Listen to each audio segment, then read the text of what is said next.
दिवसाची सुरुवात अशी बरोबर. बऱ्याच वर्षापूर्वी गुजरातमध्ये खूप मोठा भूकंप झाला होता आणि असेच भूकंप भारतामध्ये अनेक ठिकाणी होत असतात. आणि त्या भूकंप झालेल्याच्या ठिकाणी वातावरण किती दुःखदायक असतं. आणि अ, लोकांची अनेक घरे जी असतात ही जमीनदोस्त झालेली असतात. अनेक जणांचे प्रियजन जे आहेत त्या ढिगाऱ्यामध्ये गाडले गेलेले असतात. काही काही जण त्या ठिकाणी स्वतःच ढिगारे उपसत असतात आणि आपल्या लोकांना शोधत असतात. काही जण आक्रोश करत असतात, मोठ्याने रडत असतात, शोक करत असतात.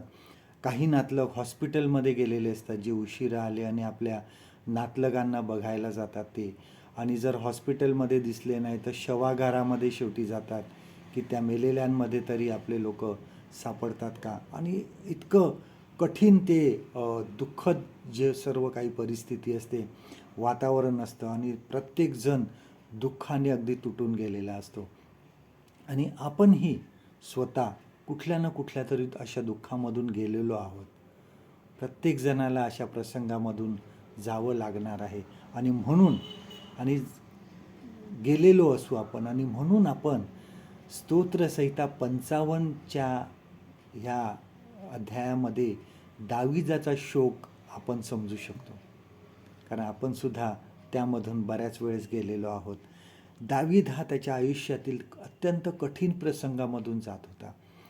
त्याच्या जीवाचं भय होतं, लोकांनी त्याचा विश्वासघात केला होता, शत्रू त्याच्या मागे लागले होते, तो अरण्यात लपून बसला होता.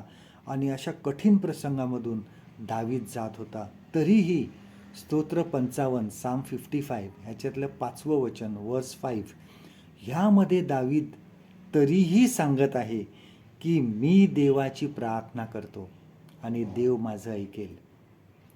इतक्या विश्वासाने तो प्रार्थनेद्वारे तो त्याच्या जवळ जात आहे. बघा 17व्या वचनामध्ये म्हणतो वर्स 17, सकाळ दुपार संध्याकाळ मी सतत देवाची प्रार्थना करेन, सतत देवाची प्रार्थना करेन.